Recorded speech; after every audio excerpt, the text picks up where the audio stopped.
Morning, everybody. My name's Kyle Webster. I'm a consultant here at IBIS. I've got Matt Alford here as well, another consultant. We're going to talk about what's new in R3, highlight some of the features and functionality. We're going to demo and walk through a couple of them. A lot of the stuff that's added in R3 is very setup intensive, so we've only kind of picked and chose a couple to kind of walk through. We might talk a little bit about setups, but so what's new in R3? So this is basically an infographic put out by Microsoft to kind of talk about what some of the great updates are. So the big things are really the multi-channel retail, which adds a lot to basically AXs in general, not just the retail portion of it. A lot of the functionality is usable with the standard trade and client-side integration. We'll talk through some of those as well. The other kind of major update is adding WMS and TMS to AX. I believe this was purchased by Blue Horseshoe recently, and Microsoft integrated it in. So now it's a full WMS and TMS within AX. There's a couple other public sector updates for those that are interested in public sector, as well as some system improvements along the lines of adding additional intercompany invoicing, updates to project budgeting, Microsoft project integration now with projects, some more mobile experience updates, project contracts and invoicing and resource management. And then also we have a bunch of global updates as well for the different countries. There's much more than that, and we're going to cover a lot more on here. We're going to talk through most of it just so you're aware of what it is. We'll do our best to talk some setups, but like I said before, everything's pretty setup intensive, and we got a limited amount of time. So first off, from a technical side, so what's changed? Now with AX, you can deploy AX on Azure, which is Microsoft's cloud-based hosted environment.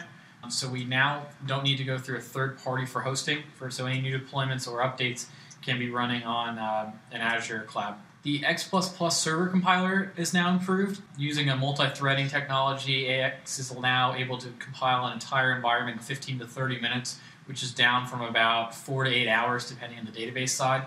So drastic improvements, which should speed things up, especially if you start seeing things out of sync in your environment.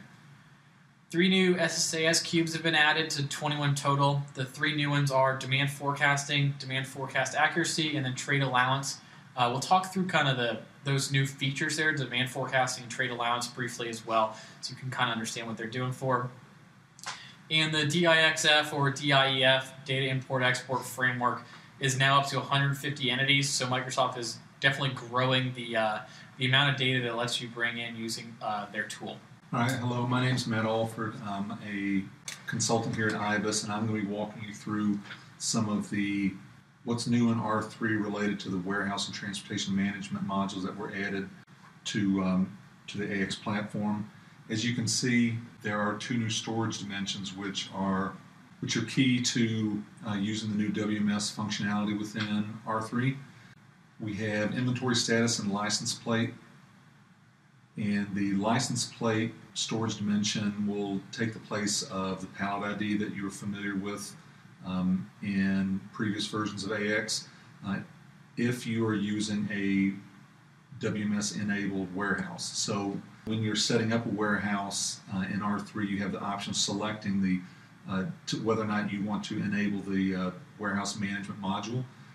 If you do not enable the WMS, you're still able to use the pallet storage dimension, but in a WMS managed warehouse, you're using license plates and inventory status instead. The inventory status is key because you're able to actually create multiple inventory statuses. So for example, you could create 2 statuses that are as simple as available and unavailable.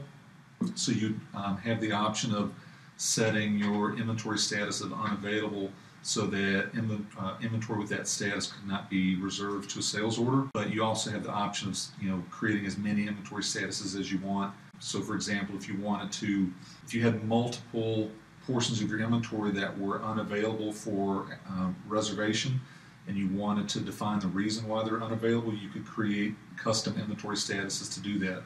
For example, you could have one inventory status called quality. So any inventory that may be unavailable to reservation due to some type of quality issue, you could select that specific inventory status. There are also, in terms of the setup of the warehouse itself, now you have custom location types where in the past you had only inbound and outbound docks and picking and reserve locations or bulk locations. Now you can customize your location types. You can essentially call them whatever you want. You can have locations for your dock, separate receiving or quality locations. You can have multiple picking locations, multiple, depending on the type of setup you have around your locations. Also have the concept of staging locations. So, for example, and we'll touch on this again later in the presentation, but if for example, you're receiving goods and your receiver is going to stage these pallets in a staging area for a forklift driver to actually pick up and put away into the warehouse, you have the option of staging the inventory in one of those locations. Or the same thing goes for the outbound side of the business. If your pickers are picking multiple pallets and then staging them in a zone for someone else to handle, then you have that option here. Your location profiles, you're able to set unique numbering formats. So if your one zone of picking locations has a different numbering format than a different zone of picking locations, you're able to define that there. You have the option of allowing or disallowing mixed inventory. So if one portion of your warehouse, you can have multiple different items stored on a pallet, then you have that option. Whether or not you want to track license plates in a specific location or not. A check digit, so if you want to enforce users to have to actually scan the barcode on a location, that's what your check digit is used for. It's a hidden digit for those that don't know, that you enter within the system, but a user couldn't see, and forces them to actually scan the barcode when they're picking. You can restrict locations from cycle counting. You're also able to set stocking limits and storage capacity. Your storage capacity can be based on various dimensions, volume, or weight. So a specific location can hold, inventory up to these specific dimensions and up to, say, 2,000 pounds. Anything that exceeds those dimensions, the system will, or if you're receiving goods and it's looking for available locations to put those newly received goods, if that pallet exceeds the dimensions or weights of a specific location, then the system will find a different location to instruct the user to store the goods in. Stocking limits, again, just want to point out that you can stock in any unit of measure. So if you're stocking not just in eaches or pallets and you want to stock in gallons, or you need to stock a location by feet, then you have that option as well. And you also have the concept of zone or zone groups, so we can zone the warehouse and have different workers and different types of inventory stored, or different types of inventory stored in different zones, and you can have different workers working within different zones. So if you require different types of equipment for different zones of the warehouse, then this would come in handy. Location directives. Essentially what you're able to do here for both receiving and shipping is set up queries. To simplify things a bit, you're essentially setting up queries to determine where to store your inbound goods and where to pick your outbound goods from. So for example, on the receiving end, you can set up a query that says if these specific items are received, we want them stored in this specific area of the warehouse, or vendor-specific location directives. If any goods that come from this specific vendor I want to store in a special area of the warehouse, or perhaps you want to store goods based on some specific criteria, such as the volume of units picked. So your fastest moving items you want to store in one specific area of the location. This is how you would ensure that your receivers are actually putting away the goods in the areas that you want them stored in. You have the option of defining a destination based on either a quantity or a unit of measure, so you can store pallets in one area of the warehouse. Full cases that are less than a pallet you can store in a separate area of the warehouse if you needed to, and then you could store your eaches in a separate area of the warehouse. As for shipping, again, you're able to use a query to determine where your picker is picking his goods from. You may have a full pallet that needs to be picked of a specific item and a less than full pallet, and based on the query that you design, you're able to pick the full pallet from one location of the warehouse and the less than full pallet from a different location and assign them both to different pickers. And Again, you can define where to pick based on unit of measure. So again, pallets, cases, or eaches, you can pick from different areas. And you're able to define within these location directives where to put the goods. So location directives always come in what we call a pick and put pair. So you have to pick the item and then put it somewhere. Same thing goes for receiving. You have to pick it up from a staging location and put it into a storage location. As for shipping, your picker, once he picks the goods, has to put them somewhere. So you have the option of putting them in a staging area where another worker would come along and pick those items up and maybe take it to a packing area or take it to the dock. You have the option of essentially dropping your picked goods at a packing area or directly to the outbound dock. We also have a load planning workbench. And within this load planning workbench, you're able to look at all shipments that are available to be picked in the warehouse. So for a moment, let's think about the concept of a load and a shipment so that everyone understands.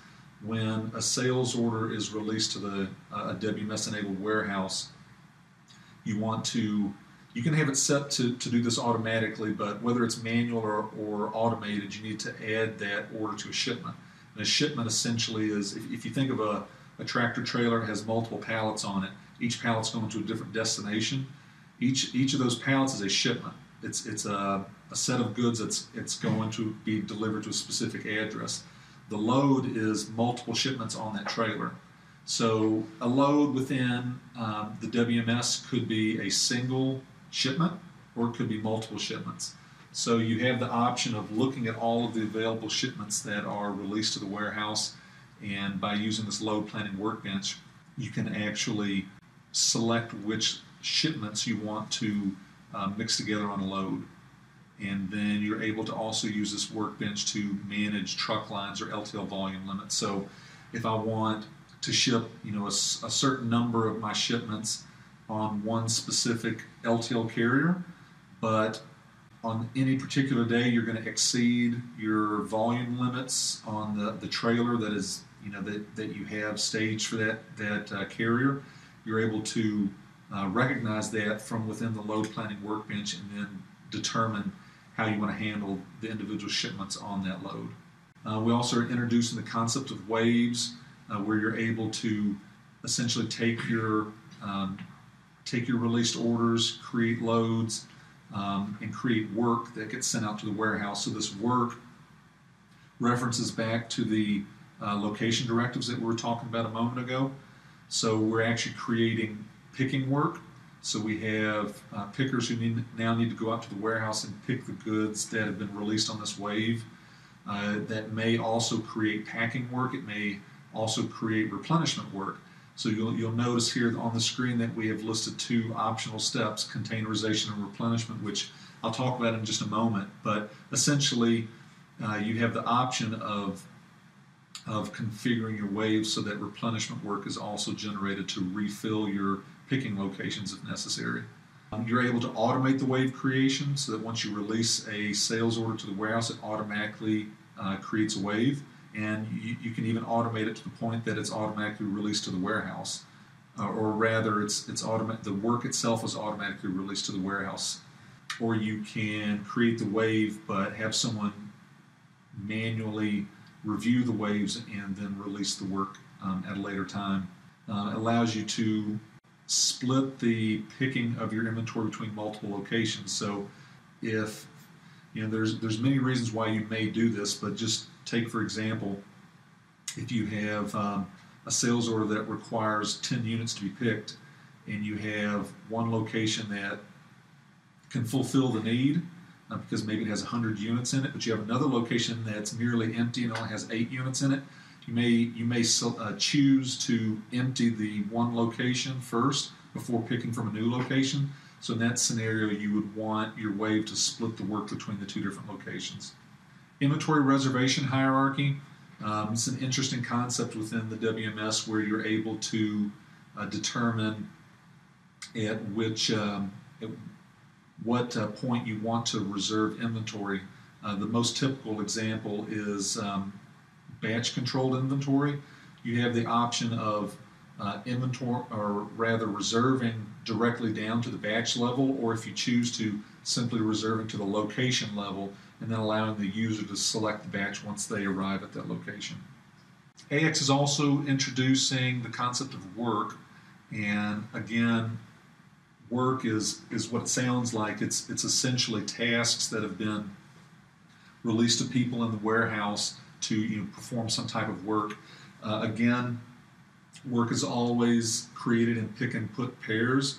So you're going to pick an item from a location in the warehouse and you have to put it somewhere. You're putting it on the dock, you're putting it in a staging location.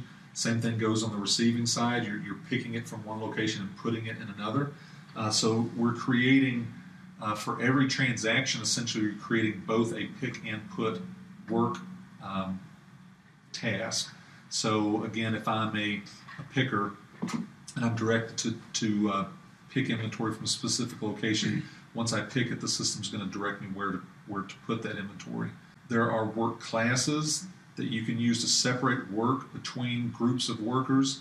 So again, if you have people that work in different sections of the warehouse, or perhaps you have one section of the warehouse where you use forklifts and another section of the warehouse where you're not able to use forklifts, or you don't want forklifts to operate. You have people working, on foot, whether it's in some type of a mezzanine or a pick tower setup, or you have people picking on carts. You have the option of splitting specific work between different classes of people, or different groups of people, essentially. And stop work allows you to actually split the work between two different people. So if you have a large sales order, you may not want one worker working on that sales order for the entire day. You may prefer to split that work between multiple people. So if, as an example, one specific sales order generates 10 pallets that need to be pulled, you may want to split that work between two different drivers so they can pull the order twice as fast. And then work breaks allows you to break up the work based on item, location, batch, or just about anything else. Again, basically what that means is if the picking work for a sales order or the put away work for goods that are received require you to touch many different locations, if you have work breaks based on locations, then the work that's generated at each different location could be assigned to a different worker. So if you have 10 different locations that you need to pick from, you could essentially have 10 different people each picking from one location. So that's essentially what the work break allows you to do. Replenishment, just to keep it at a high level, you have the option of setting up a demand-based replenishment or minimum maximum replenishment. So demand-based meaning I have the system is requiring me to pick, say 100 units. Now we want the system to generate replenishment of those 100 units to refill a picking location, versus a minimum maximum scenario where once the inventory of a location drops below a specific minimum point, the system's going to trigger replenishment and fill it up to a maximum level. So that the replenishment is an optional step that you can utilize as part of the waiving process. Containerization is also an optional step. You can predetermine which container you want to pick into. So if you want your pickers picking into shipping containers, you could do that. But you also have the option of having the system configured to not necessarily pick into your shipping container, but to pick into a reusable container, so that once that reusable container hits a packing location. So if you're picking into a plastic tote, for example, and that plastic tote's moving to a packing location where a user is actually going to take all the items out of that tote, packing into a shipping container, you have the option of still picking into not necessarily picking into the shipping container, but you can still have the system determine what size container the packer should be packing into. That way you can take your sales order and predetermine for someone what's going to fit into a box. It takes a lot of the time required to determine how to pack an order if you have the system determining that ahead of time. So you let the system tell you which items will fit into a box, split the work into separate picks based on those shipping containers, and simplify the work for your warehouse workers. When we're looking at picking, there are several different options of how to configure picking. User-directed, you have a user who's actually scanning a paper pick list and then going out and picking the items that are listed on that paper pick list. User grouping, you might have a user who picks up 10 different orders, all printed on paper or on a label of some type, scanning all 10 of those orders and then having the system grouping those 10 orders together and then directing them to pick those orders until they reach a point where their forklift or their cart is full. And once they drop those items or put those items in the staging location, they would then pick up where they left off and continue to pick that group of sales orders. You can essentially do the same thing, but allow the system to determine what work people are doing. So you can have system-directed picking, where the system tells your workers what to pick, or system grouping, where the system is still grouping multiple orders together, but the system's doing that ahead of time as opposed to a user selecting which orders to pick. Validated user-directed picking is typically used for loading pallets onto a trailer. So if you have 15 different pallets that need to be loaded onto a trailer, there's no specific order that they need to be loaded into, or no specific order that they need to be loaded in. So you could scan any of the containers, which in this example would be a pallet, a shipping container. You could scan any of those specific license plates and load them onto your trailer in any specific order. You have the option of location or check digit verification, meaning how do you want your pickers to verify where they're picking from? Do you want them to just enter in a location, or do you want them to have to scan the barcode based on some type of hidden check digit that's built into that barcode?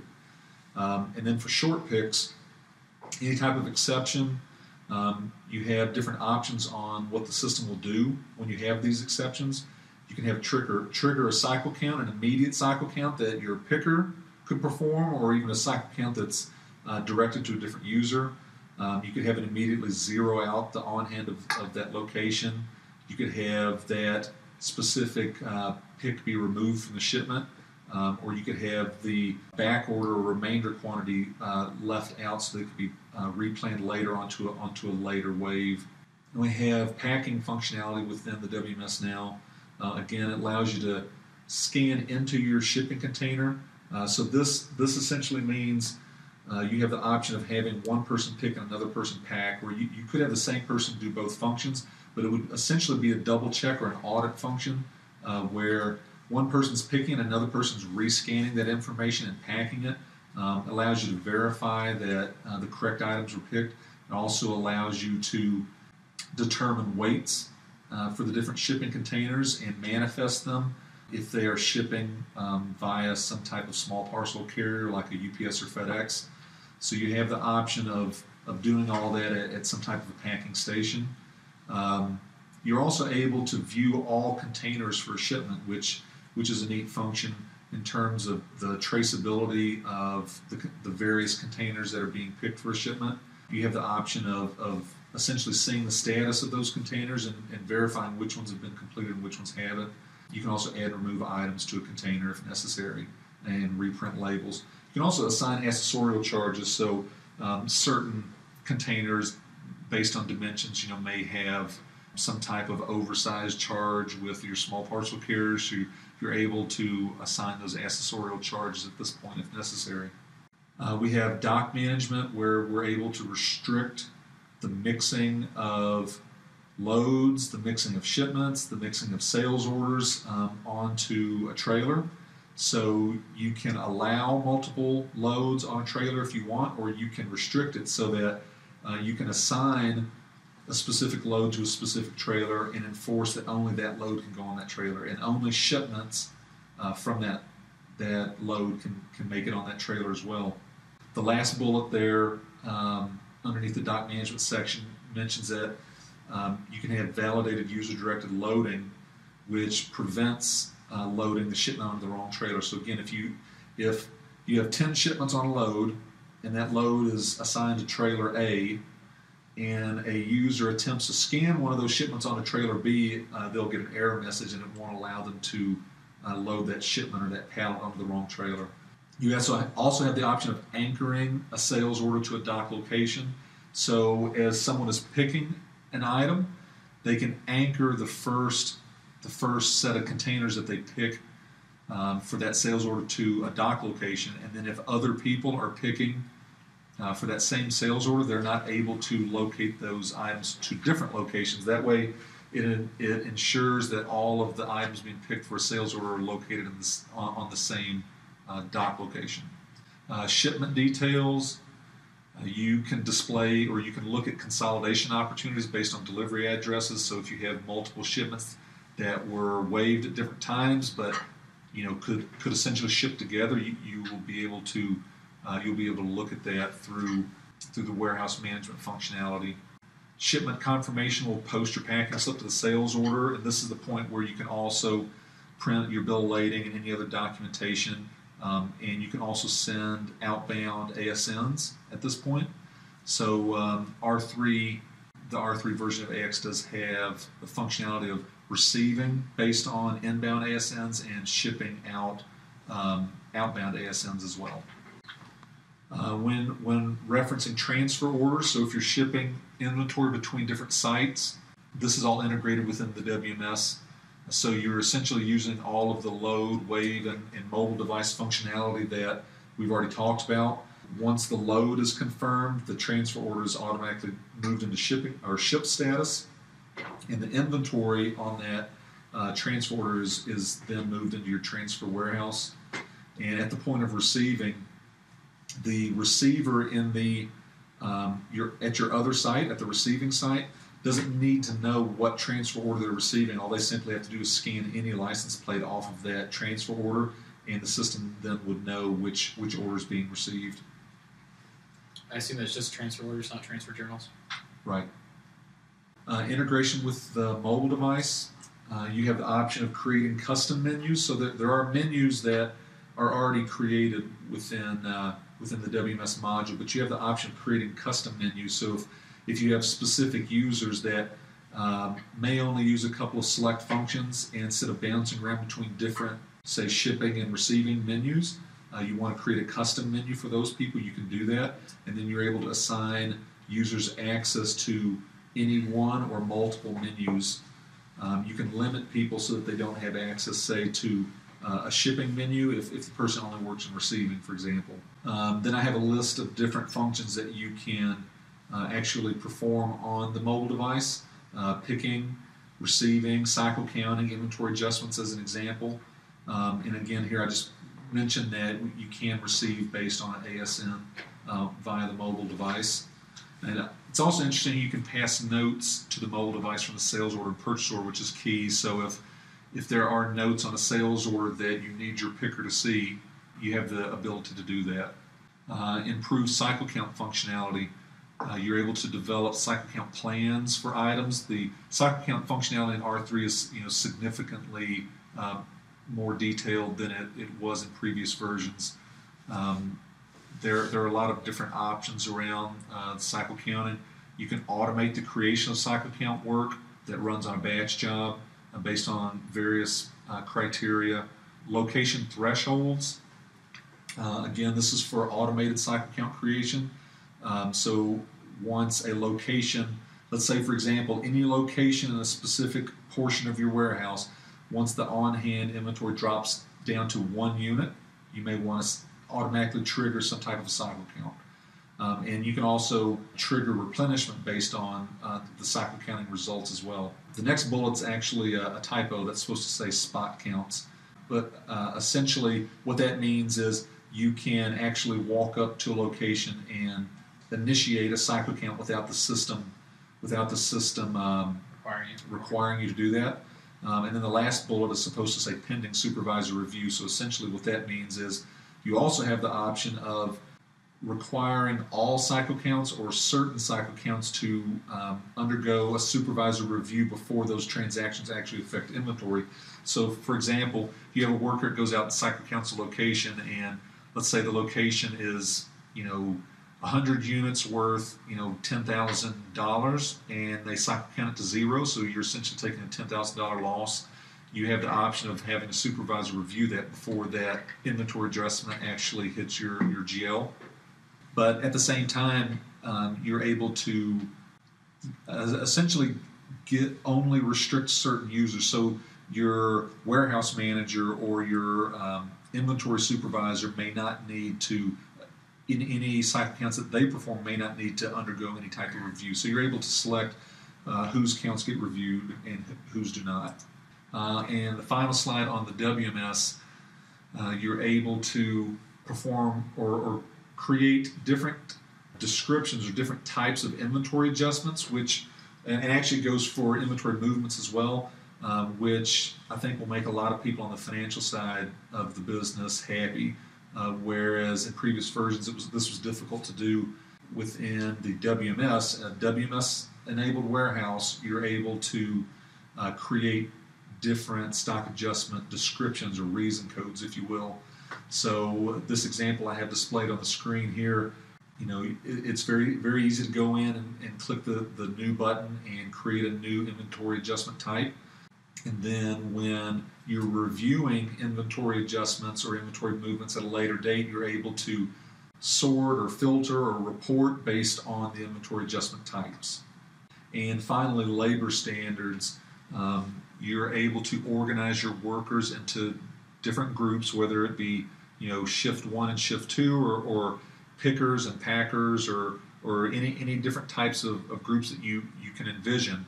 You can estimate performance standards for different tasks or different types of work. So picking full pallets should take a certain amount of time per pick, or picking eaches in a specific area where it's much more labor intensive. You may have different standards, and then you can track people's performance against those standards. So I have 2 slides here I want to display on the transportation management system. The carrier setup is significantly more robust than it was in previous versions of AX.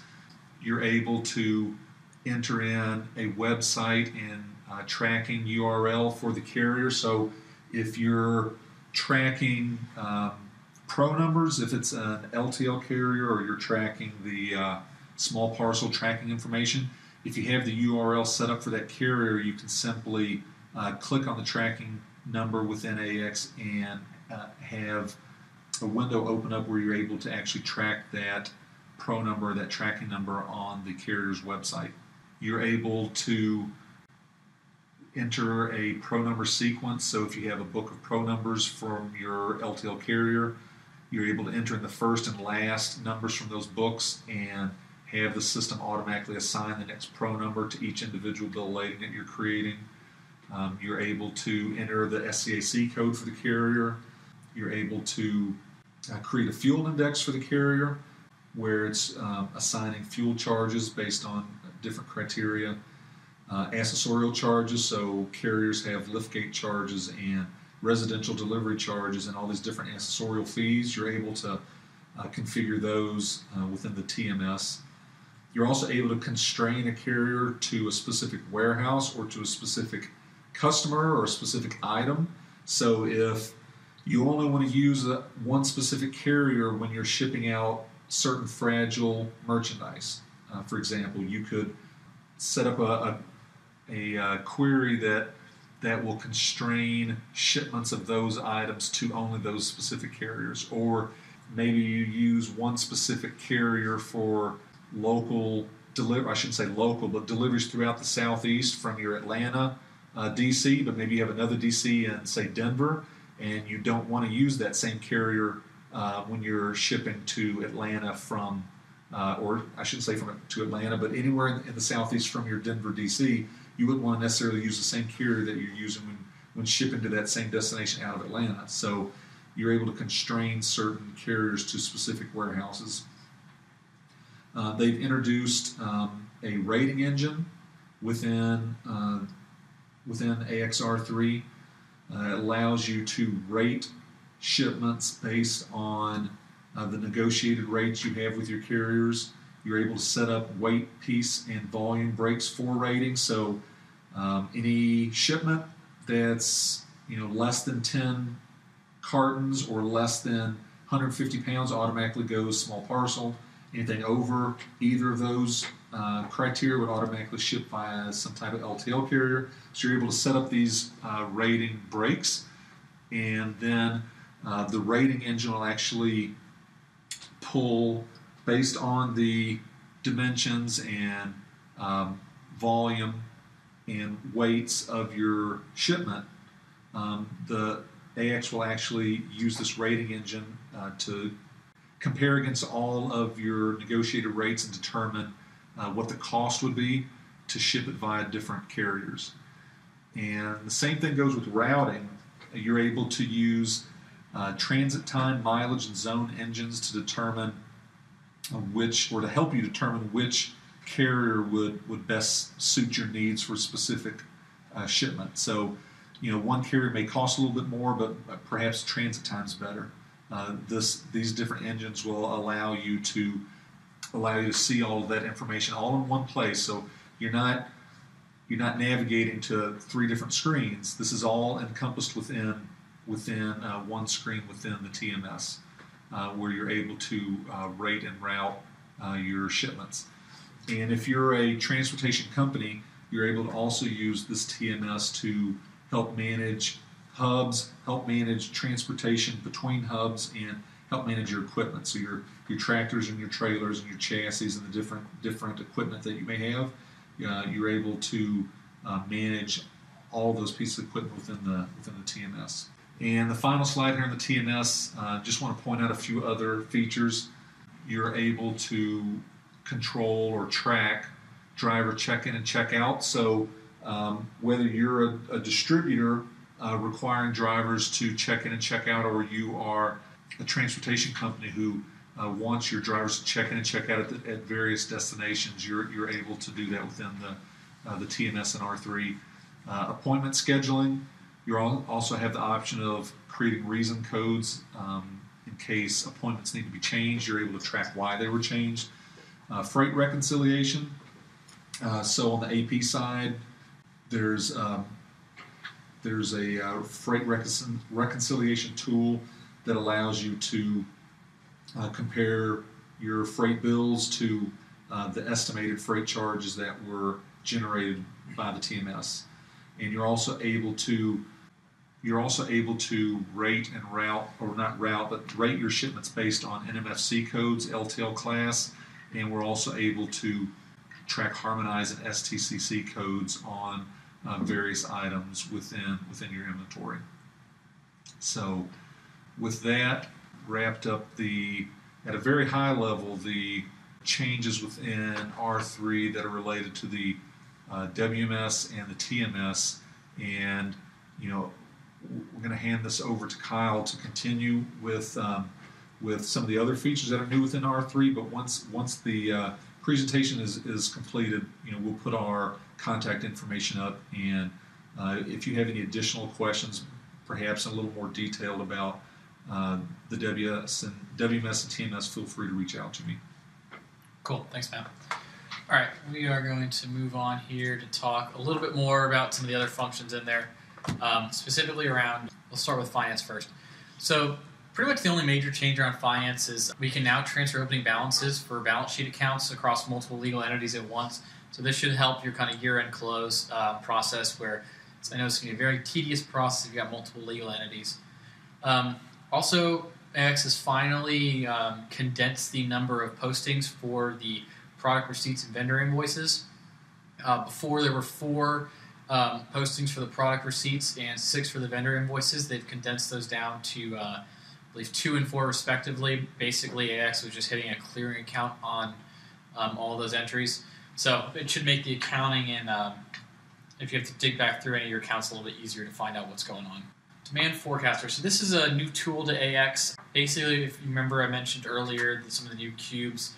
There's a whole cube that can basically store all of the demand you're putting in the system. You can actually pull out the demand into Excel, have a couple Excel routines actually recommend what your demand should be based on historical demand or historical sales.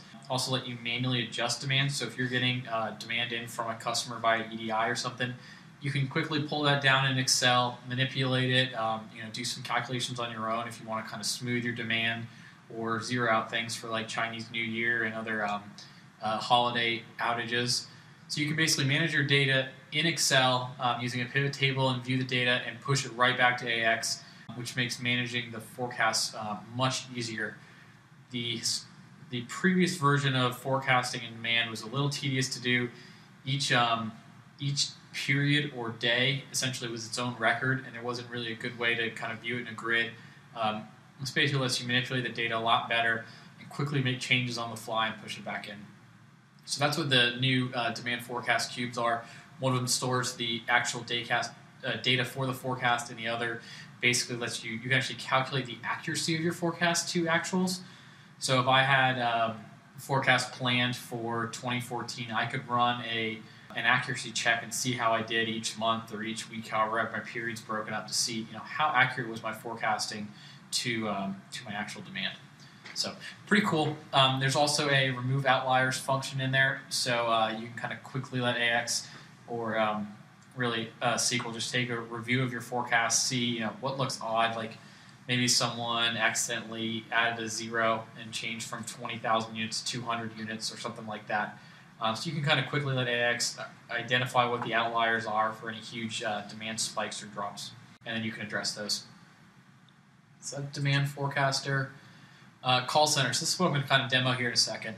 So the call center is a brand new module in AX. It's actually based off the retail channel. A call center is a member of the retail channel, and a call center can be added using the organization hierarchy. So just like you add your legal entities, your departments, and everything else, you can now add a call center to that. There are specific catalogs, and the retail catalog is being kind of heavily pushed with R3 for some of this new stuff I'm going to demo.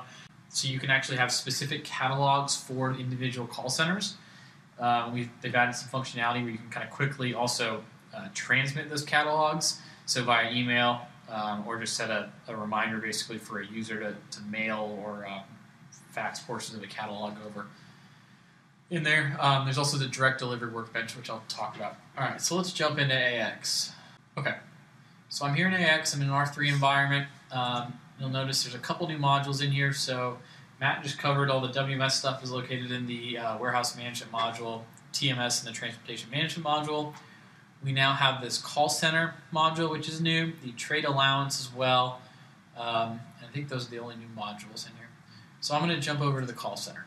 So I already have a default kind of call center set up. You can actually set it up under your retail module.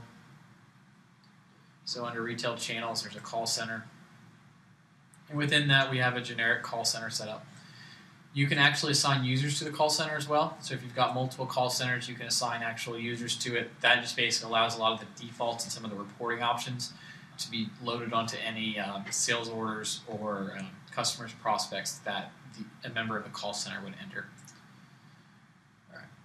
So let's go back to my call center. From the call center, I've got a lot of the information that a typical customer service rep or CSR would need at a time. They can quickly go in and check all their customers, all their sales orders. There's a quick view for sales orders on holds. AX adds coupons, which we'll talk about in a second.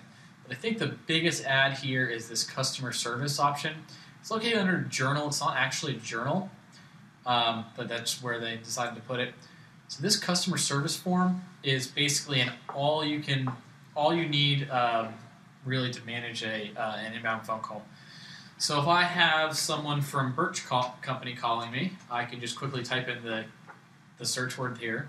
I don't have to do the whole company notice. I just typed in Birch. There's only one company with the word Birch in it, so it knew it was Birch Company. Pulled all my information up automatically. All I did was tab over from this on here.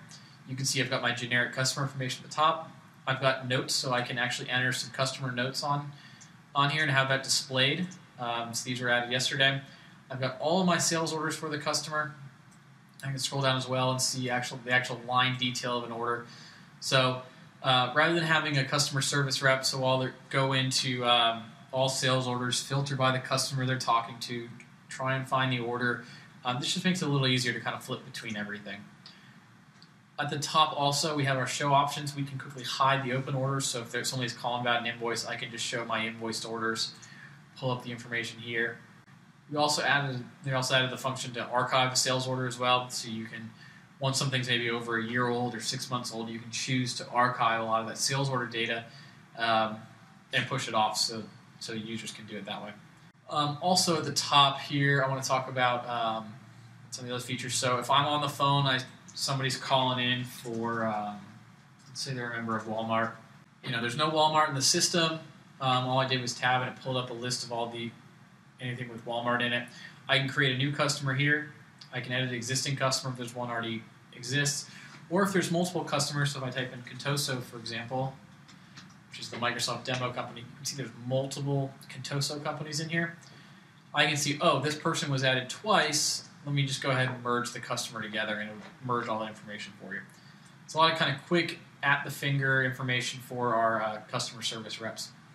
We can also quickly take a sales order when we're talking to somebody as well, so create a new order or choose one of our existing orders in here. If you did notice, this search was brand new as well, so I didn't have to use the grid search or the default search engine. So within R3, they've added a keyword search element to it. So you can basically define through the sales and marketing module exactly what fields you want to search onto. So they added under sales and marketing, sales and marketing setup, search. There is a search parameters, so you can see how many results you want, if you want exact match or partial match. And then also we have define the criteria. So for customer search, all I'm searching on right now is account number, city, and name. I can add on there if I want to add the street or the zip code. We've already got a pre-listed amount of set fields you can do. So you can add the address. Let's add the zip code. Zip code. Okay, so I'm adding my zip code on here. I then have to quickly refresh the keywords. Should take a second here. I'm just going to put one thing. Let me actually do the customer set of items. And it'll quickly update everything in there. Okay, so it's done. Now if I search on a zip code, it'll populate.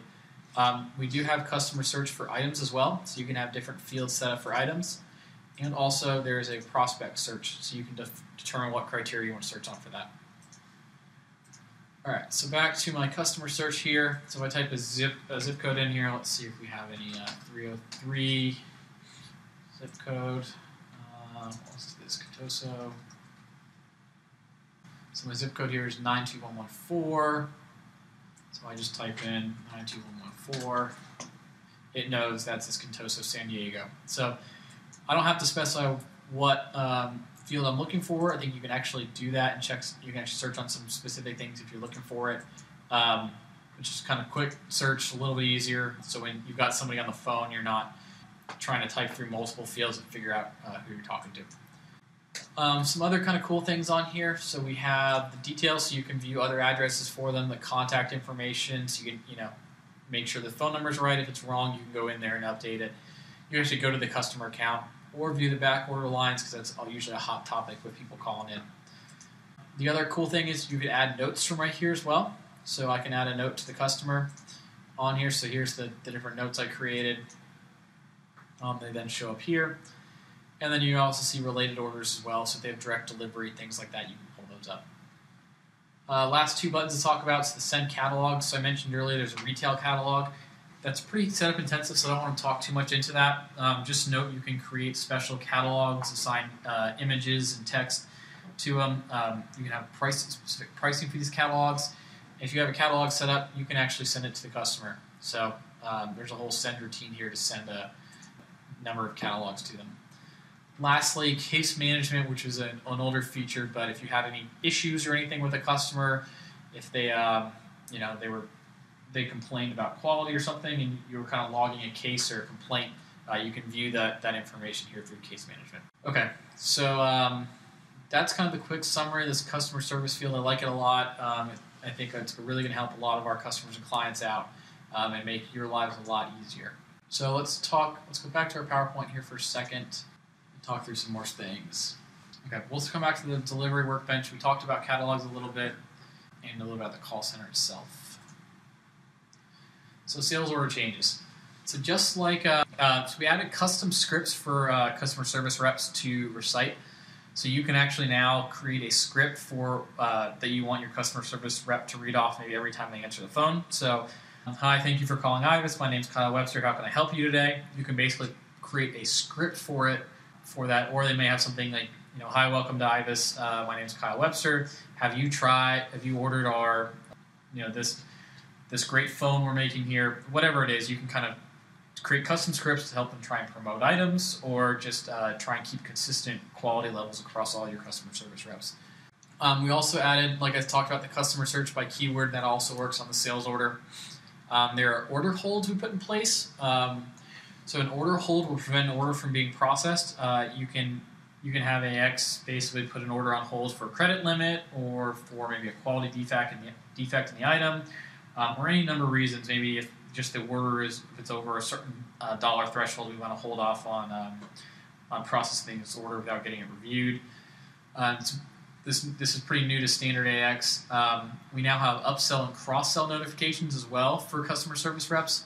The upsell and cross-sell setup is also based on that retail catalog. So again, Microsoft's kind of trying to push that catalog on us a little bit there.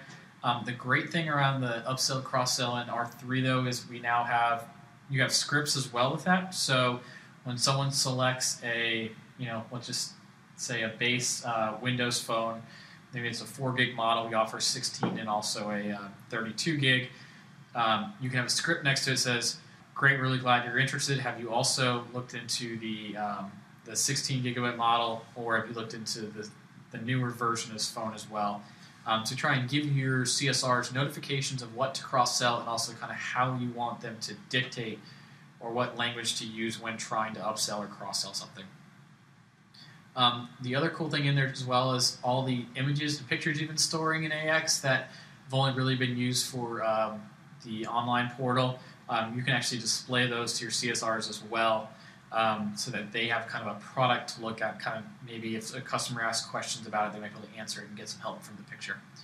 Continuity programs, these are new to AX as well. These are regular shipments of goods to a customer. So if, for instance, you're running a promotion where you're going to send out a good once a month to somebody. So let's say you're a hydroponics distributor. You want to send out a different flower every month, so a packet of seeds every month to your clients.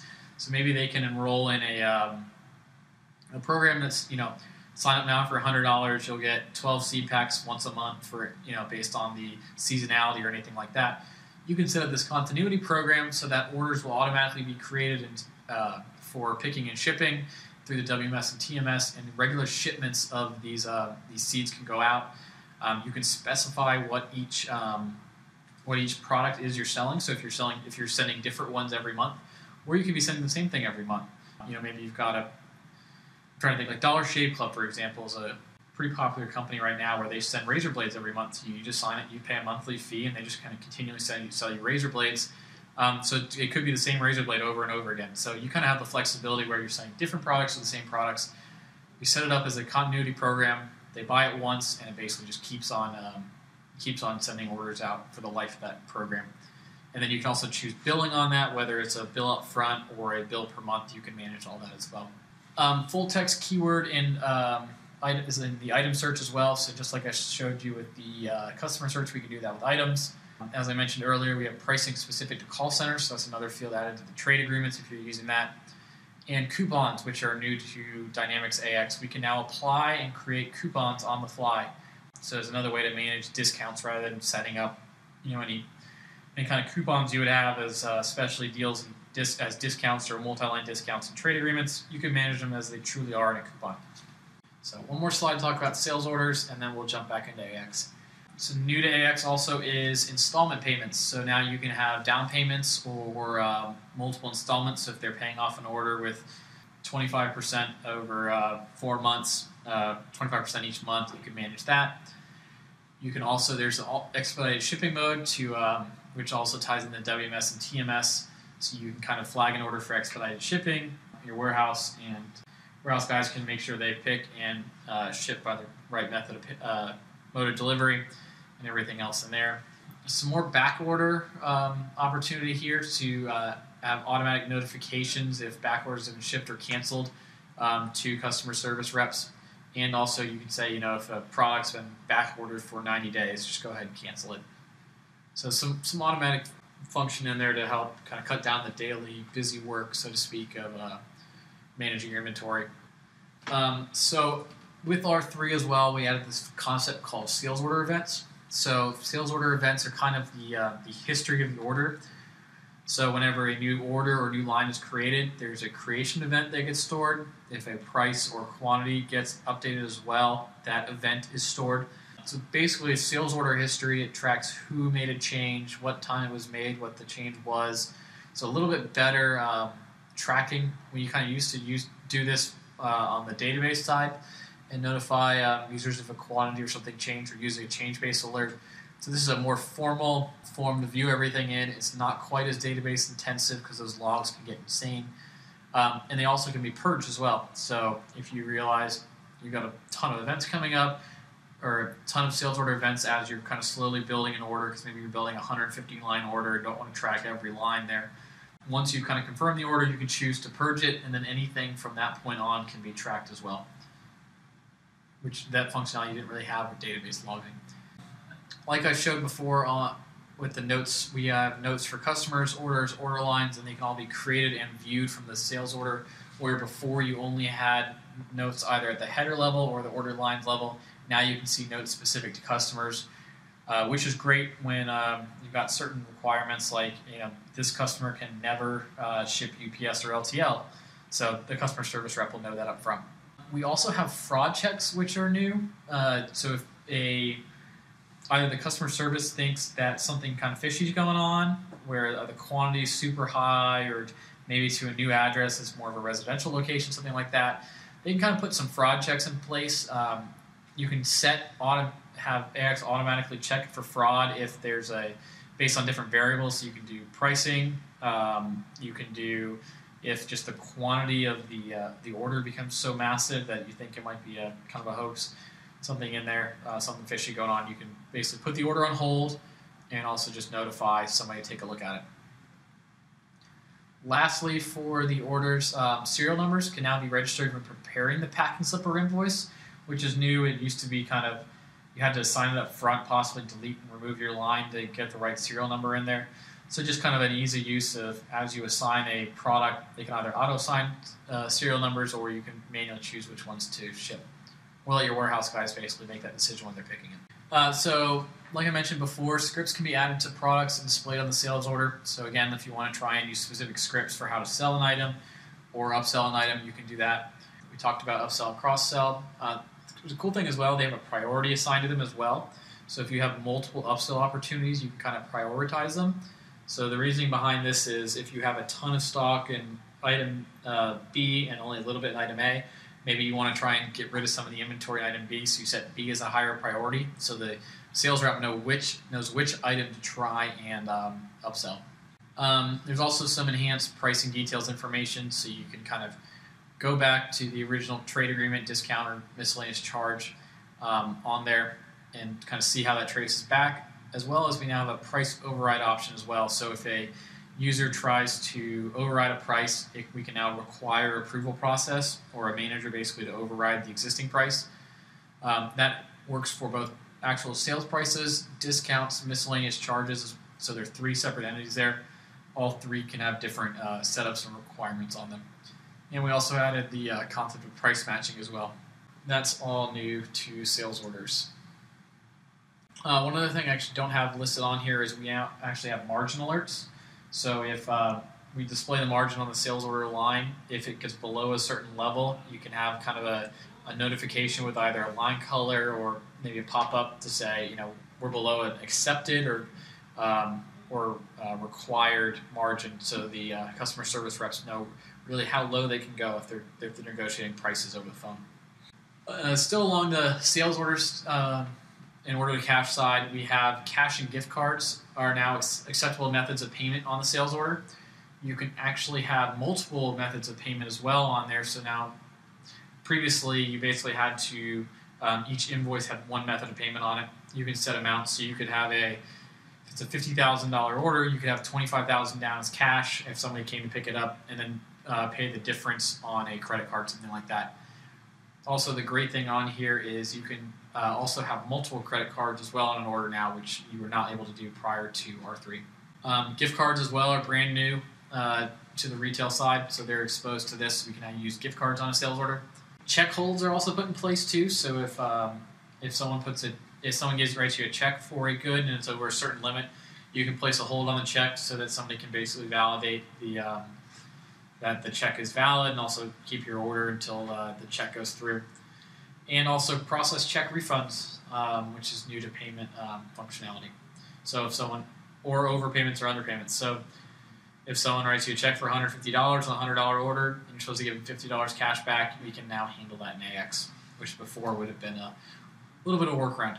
Credit card refunds are also now brought into the AX client, where before you were probably doing it through a third-party gateway, either the Microsoft gateway or another third party such as Authorize.net. We can now reprocess credit card authorizations as well. Before an authorization was just kind of valid, you had to kind of manually push a new authorization in place. You could have AX try and reauthorize a card multiple times as well. And also, we can also have the option to decline a credit card on there, where, again, before you didn't really have that option. Like I said, multiple card support's on there, and you can split the amount among different cards or payments. All right, let me jump back into AX now. Go back to my call center. I'm gonna go from the sales orders this time, since you've already seen the customer service opportunity there. All right, so I'm gonna create a new order. So here's my customer search again. I'm just typing in Birch. It's going to know it's the Birch company, already automatically populate all the information there. Pretty much same fields as standard: AX, site warehouse, customer reference requisition number, shipping information all pull in based on how our customer defaults are set. There's an expedite option here, so you can set different expedite rules in place. Sales taker, sales responsible, sales unit, those are all the same there. So nothing new really from that standpoint other than the customer search. So I'm in my sales order line. It looks pretty much the same, except this item number field is now the custom keyword search field on there. So I can basically just search for, I believe it was speaker. I just hit speaker and then tab. It's going to basically search on the keyword speaker, pull up everything that has the word speaker in it. I can determine, okay, I want one of these. I want one of these. Great. Create my lines. And it should create my sales order lines eventually. There we go. So it selected my products.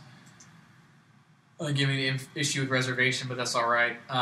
So I think these are different configurations, which is why it's the same item number. But basically this field, again, is just free text search in there. So you could also set up different things like barcodes and things like that. So you could search on a barcode number if you had that, or all sorts of things. So now we've got our lines in place here. I just want to point out a couple new fields on here. So let's see when it actually catches up here. So there's a price override option here. So when this is checked, this will be basically if someone edits the net amount within a certain amount. So you can say, my customer service reps can basically adjust prices down to a 30% margin. Well, once they get below that margin, the price override will be checked here, and they basically can't confirm or process the order until someone approves that override. They can also do that if somebody applies a discount, either a hard dollar amount or a percentage. So you could specify, I'm allowing a 10% discount or a $25 discount per line item. That's fine. Anything over that, again, requires approval. So the customer service rep could still put a value in here, but the price override be flagged and need approval. Eventually, when you pick it as well, some of the load features from the WMS are shown up here. So if you're looking at an older order, you can see exactly what load it belonged to. The line status is open here. Our price override, again, who approved it. Here's our estimated margin. So currently, with this trade agreement, it comes in at 46.56% margin. And then if we're getting below a certain value, you'll get a little icon here for margin alert, a little kind of exclamation point to know, this is out of standard margin allowance. And it also might color code the line for you. So a couple different fields there on the sales order line. Up at the top of the header, there's a payments option. It's grayed out at the moment since I haven't finished my order, but here's how you can manage multiple methods of payment through here. The order events are up here as well, so I talked about creating an order. I don't know if I turned this on or not. We'll find out. Yeah, I did. So I created my sales order on 11/19. I modified it as well, and the details in here, also the sales order inquiry. It's kind of a history in place here. We have attachments notes, so this would be the customer notes. This attachments up here would be the notes specific to the order if you're just looking for that. But if I go to this notes option, I should be able to see everything. So order header, customer, or customer fraud note, so you can kind of see everything tied to this order. Since I already had notes in place for the customer, and I can see them up here with exactly what my note is. I want to talk order holds in a second. I don't have the retail catalog set up here, but your script and image for the product would appear here in a fact box on the right, so that's where that would be. And then if I had a script set up for my sales order creation, that would pop up at the beginning as well. Let's talk order holds here for a second. So I can basically put an order on hold, which will still let an order be taken, but I think the reasoning behind this is you don't want to process an order, so I can create a new hold for an order. I want to put it on credit hold. There is some functionality to automate some of this, so if it meets certain parameters that do it for you, it'll track how long the order's been on hold, who put the order on hold. I don't have a user ID associated with it, which is why it's blank. And then when I save it, it should keep my date and everything else. Yep, there it is. So user ID, date. You can check out an order, which means you'll kind of let it process. You can check out an order. So if you have a ton of orders that go through a premature hold process, maybe for credit checking, and your collections or your credit group is reviewing through that. If there's 3 or 4 people in the group, well, I want to make sure no one else we're not all 3 looking at the same order. So I can check out this order to myself and say, I'm reviewing this order, leave it alone, I got it, this is mine, we're good. And then basically you can manage it. You can also put notes in place for why you're putting on a hold. So this would be a credit hold on 11/19. And then as somebody makes changes to it, they can edit the notes in here. And then once the order's good, you can either you can just clear the checkout and let somebody else either pick it back up, or go ahead and basically clear the hold for it, which will basically say it's good to go again and let the order process through.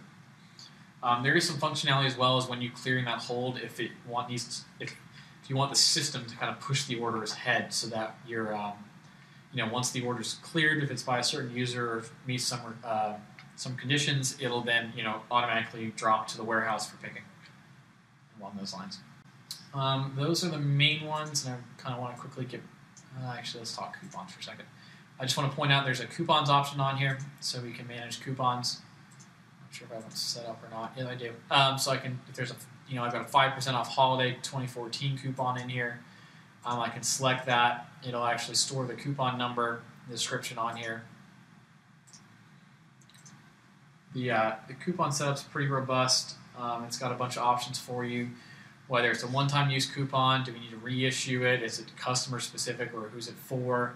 Does it belong to a group of items or every item? Does it belong to a specific retail catalog? So again, that retail catalog.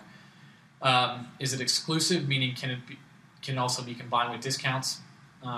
Is it a manufacturer's coupon, which it can be important to know to pay back to your manufacturer. You can also kind of have a nesting coupon option, so you can set up a general coupon and have sub-coupons under that, which is the parent option. And then your start and end dates, you set up the coupon number, the amount that qualifies the coupon, so the minimum required for the discount to apply, the value of the discount. You can be percentage, amount, or amount per item. So a bunch of options there for coupons. And we'll quickly wrap this up. All right. The request for quote process, has been greatly enhanced. There's a ton of new features. Rather than listing them out, I recommend if you use RFQ process, go check out TechNet. It's got everything listed on there that's new with RFQs. And the big thing is the enterprise portal updates to allow vendors to go in and bid on different projects and everything else. There is a new option to automate material reservation and production orders. So if you're actually building goods as a manufacturer, we can have material automatically be reserved to a production order, which is new. And the new option to reserve all materials when a production order is released. So basically, whenever a new production order is created, just have it automatically go and grab the components. Projects. So with Microsoft Project integration and also just projects in AX, we now on-account billing rule types are added. So you can actually have different billing rules for them set up, as well as you can add fee transactions to projects as well. So late fees or maybe just recurring billing fees for hosting, something like that. Okay, 2 more slides here. Other changes. So the retail product label printing's been enhanced. So with the point of sale functionality, cashiers can now assemble and reconfigure kits. So if you're using retail, instead of being boxed into just one specific item number with one kit, they can kind of swap out products and things like that. They can also sell, return, or exchange parts of a kit as well, where before you'd kind of have to manage returning the entire kit and then just basically selling out the components. Retail loyalty has been completely redesigned, so there's now a loyalty program and loyalty IDs, so you can have loyalty for different things. And you can now also issue loyalty cards at a point of service booth. Trade allowances was the other kind of thing Microsoft wanted to highlight. So this ties into marketing specifically. So you can define merchandising events and give allowances or budgets to them, and then also manage customers, invoices, or vendors related to the trade allowance agreement, and basically track your spending, your budget, and everything else to that. So it wasn't quite as easy to do. You might be able to manage it with a campaign previously, but the trade allowance should definitely help with that. So we've got a couple minutes for questions here. We'll unmute you guys here in a second. If you do need to contact us, though, just reach out to us via email. M. Alford for Matt and Kate Webster at IBIS Inc. for myself. We'll be glad to try and answer your questions or point you in the right direction. Hopefully this has given you a good insight to what R3 has, and maybe it's a good opportunity to upgrade.